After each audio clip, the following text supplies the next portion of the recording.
Hello there people, this is Milad Rasai Manesh from Central Committee of Ex-Muslim in Scandinavia. As you guys most probably know, December the 27th is known as International Notoforcedhijabday. Currently there is a big ranges of protests all around the world against compulsory hijab, including the countries in Middle East. Regarding this topic, we have a very special guest in this program joining us through Skype, Jenny WenHammar, founder and leader of Femen in Sweden, and also working with Femen International. Jenny, if you hear me, I would like to say hi and welcome to the program. Hi, and thank you. All right then, first of all, thank you for accepting my invitation to be in this program. The first question is, what's the role of hijab in women's oppressions? There's like so many topics, as you know. There are so many people saying like hijab is oppression against women, it's sexism. There are so many people are against it. If you think hijab is oppression against women, what's the role of it in your point of view? It's a very visible symbol of gender discrimination, as women are forced to wear it in several countries and cultures, whilst men are not. All right. And of course, it also has the religious background of saying that we have to cover because our bodies are arousing sexual feelings in men, meaning that we have to take responsibility for men's feelings and men's actions, and this has to change. Men have to take responsibility for themselves. We cannot take that responsibility for them. Yeah, there are like some sort of discourses saying like this is something like a cultural kind of thing. This is like a dress code. For example, the Prime Minister of Iran, Javad Zarif, once said, hijab is not something compulsory, it's a dress code we have in Islamic countries. It's like having dress codes in so many other countries. He said, for example, you cannot go inside the McDonald's naked. What would be your answer? Do you see hijab as a sort of clothing and a dress code, or you still believe it's actually oppression against women? Well, I see it as both. I see it as a dress code for oppression of women. Okay. And because of this, we can't just keep cultures that are oppressive. It's not an excuse. People have the right to both individual freedom and also the structural freedom in the country and in the world, that we are born in different bodies, but we have the same rights. Okay, I see your point. The thing is, the second question actually would be about something controversial regarding the hijab issue. It's about the hijab for children. There are some people saying hijab for children is child abuse since children got no religion whatsoever. And there are like some other people saying like as long as children are living in the family, it's kind of natural and obvious they're supposed to support and follow their parents' religion. What do you think about hijab for children? Is it like a child abuse or is it like a way of dressing for children?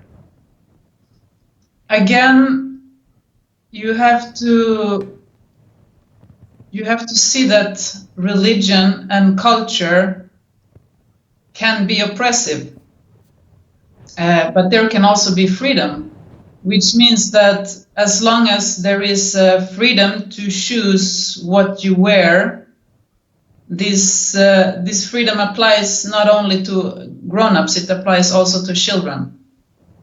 And as a child, you should have the right to dress what you want, which means that we in Femen think that it's good as it is in France, where it's a secular society. You have your individual freedom, and in official buildings, official professions, you keep it secular. But then at home, you have your own culture, you have your own religion. In yourself, in your own private choice, you have your own culture and your own religion. But there is no excuse for oppression. So we cannot say that there is an exact line, like you should feed children to dress in a hijab if they want to. But it should also not be allowed to force children to wear hijab if they don't want to. And the thing is, Jenny, not, the thing is, yeah. sorry for interrupt, children actually follow, in most of the cases, we're talking about children under the age of 18, to be more precise. They follow what their parents want them to follow. For example, I know there are so many people, they have like a specific artistic point of view regarding some topics, and they actually choose a specific way of dressing for the children, and the children follow in all of the cases. Muslim people, Islamic families, they would like to have the same rights. They would like to have, for example, children to dress up in the way that they would like to. What's the difference? What's the difference between having hijab as a sort of like a dress code and those families that dress up their children in the way that they want to? I think you are basing what you're saying on what you first said, that children want to dress like their parents. And actually what we're seeing right now is a movement in the world where children are taking back their right, just as women are taking back their right to autonomy. Because if you look at the truth, when there is not repression against children, there is both children that I think it's funny to try to be like their parents and that they try to be like their parents. But there is also, since a very young age, a time when you as a child choose to be yourself and to not obey your parents. It's just simply not true that children are always wanting to obey their parents. Maybe they are forced to learn to obey their parents. But if you look at the reality, it's a natural state in any person's life quite early to make your own free choices. And this has not applied to women in the patriarchal cultures. It has also not applied to children. So I think what we're seeing now is not only a freedom movement for women, we're also seeing a freedom movement for children, by children. And what applies for women, what applies for human beings should also apply for children, because they are also their own individuals. So I think it should be the same for children as for grown-ups. True. All right then. The third question would be, as you most probably know, there are like so many women rights movement currently in Middle East, from Saudi Arabia, Turkey, Iran, Iraq, Afghanistan. There are like so many movements. There are so many women, I would say, they are removing their hijab as a protest against compulsory or like forced hijab. Do you see any connections between the women's movement in Middle East and the other movements in European countries and North American countries? I know that you guys at the Femen organization, you support the women's movement in Middle East. Do you see any connection between these two movements? Yes, I think what we're seeing now is a very beautiful and very big connection. And the latest sign has been this dance and song that started in Chile just some week ago and that spread all over the world. That was in Turkey. They are risking prison, but anyway, women made it inside a governmental building. Politicians, women made it. This song saying that the rapist is you, that women are not to be blamed for all the oppression that that men, that patriarchal justice, that police is doing against us. And the way it spread so fast is showing, thanks to internet and media being global, that right now we're having a new wave of solidarity among women. Also, the Me Too movement showed this. But of course, there was a lack, and there is this lack of solidarity among many feminists, that they put the anti-racism above the right to equality, and forget that there is women in every country, in every culture, in families all over the world. There is girls born that they want the same individual freedom. It's not really a Western thing. It's a global thing that children, also girls, want freedom. And this solidarity we have to stand up for everywhere. And I think it's happening, but I also think it's missing important parts of realizing that not all girls want to be like their parents, or not all women want to follow the religion that their parents or their culture have. Did I answer your question? Yes. Yeah, I think that was a complete answer I was looking for. Let's move on. Let's talk about more about the topics and the issues we have in the European countries, including Sweden. Soon you start talking about fighting against hijab, or like hijab for children is like a child abuse. These sort of discourses. There are some people always like put you on the camp of racism. In Sweden, for example, the Sweden Democrats, Sverigedemokraterna, they have these sort of discourses that we're supposed to fight against hijab, compulsory hijab, and hijab for children. Don't you think that if we talk about fighting against hijab and have such a day, International Notoforcedhijabday, we actually are participating with the racist movements in Sweden and the rest of the European countries? No, I don't think so. But it has to be very clearly defined, because it is true that there is racism also against hijab. So we're not against the hijab, we're against the compulsory hijab. But the racists, they are against the hijab. And they are not feminists. Most racists, the typical far right, are also typically against feminism. They are against women's rights. They are often kind of religious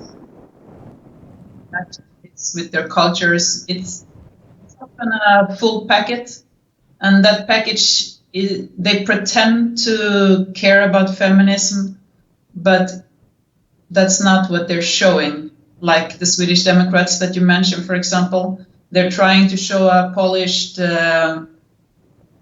surface, but then we know what's going on in all those different social media groups, where it turns out that they are not only very racist, but also very anti-feminist. And like we were talking about before, about children, where Greta Thunberg from Sweden is a good example of a child who has her own autonomy and her own self-agency, and it cannot be accepted by the far right. They just cannot accept that girls and women can have a will of ourselves. So when they are saying that they're against the hijab, they are not doing it for women. They're doing it against I have one more question regarding this topic. How about the lefties, the left political parties? They do not support, actually, at least the things that Femen is doing and the women who fight against compulsory hijab. How you analyze the role of the lefties in this process? I think it's a bit the same. They there is a lot of the people on the left, not all. Aminika Kabave being an example, and many other women and men I know from Iran and other countries where Islamism has taken over. And it's not all from the left, but there are a lot from the left who look at anti-racism as more important than equality. And like I said before, that do not see that women, no matter where they are born, can want to have equal rights. So, yeah, that's a big mistake from the left. And I think it has also helped the far right a lot, that the left has a blind eye for solidarity. They have solidarity for anti-racism, but there is a lack of solidarity for feminism, and the kind of feminism where you do not want to cover. Because we should support women to cover if they want to, and the left does support women that want to cover. But we also have to be supported when we don't want to be covered, and when we don't want to cover. So, is there something I forgot about answering in your question? I think that's fine. You actually covered all the topics. The last question for this program. I know that you already active for December the 27th, and Femen also show already solidarity with the International Notoforcedhijabday. The question would be, why you think it's important to have such a day? Well, going back to Sweden, we have had it very good for a very long time, and many people just don't realize how hard it is to be in the struggle that women in Iran are in. And when you don't realize how incredibly important it is to get support when you dare to do something that risk you risk losing your family, you risk losing your job, you risk losing your country, you risk losing your life. And I just don't think people in Sweden and in countries where it's not that oppression that you have in Iran just don't understand how hard it is. So I think it's really, really important to show the solidarity, because those days when it's hard to go out there and fight on, because life is really hard under a regime that is oppressive, it makes a big difference when somebody shows you support. So make this day, 27th of December, the day that Vida Movahed took off her hijab and put herself on the Revolution Street in Tehran, making it a day. It's not going to be the only day. There is already a protest day that is on the Hijab Day, being the No Hijab Day in the same day. We have 8th of March. We have just more and more days for women's rights. But this day, I think it's also important to show how much we appreciate those that dare to risk all their safety for the right to individual freedom and structural freedom. So, yeah. Do it for Vida Movahed. We should do it for all those girls and women, and also many men that fight for equality. It would be letting them down, would be ignoring them to not make a celebration of their bravery and their fight. All right then, I think that's for today. I would like to thank you, Jenny WenHammar, founder and leader of Femen in Sweden, and also working with the Femen International. Thank you for being with us in this program. Can I say one more thing? There will be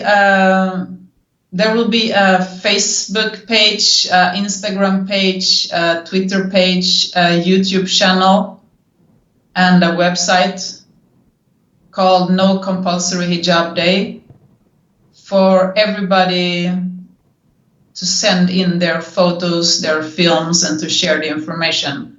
There are already some. There is enough apartheid. There is the Women Revolution. There are many pages, and there will be one more. So I just wanted to say that keep an eye out for the No Compulsory Hijab Day on social media, and make something yourself to share and send it so we can share it. So we will have the global solidarity in the name of brave activists like Vida Movahed. Thank you very much, Jenny.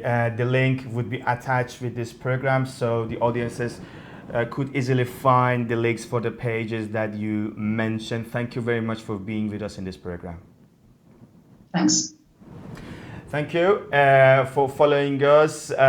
Spread the word, share the video with your friends, family, and let us know what you think about the program. I would like to take this chance to thank Hamid Jamali for the support and the technical issues for this program. Thank you very much.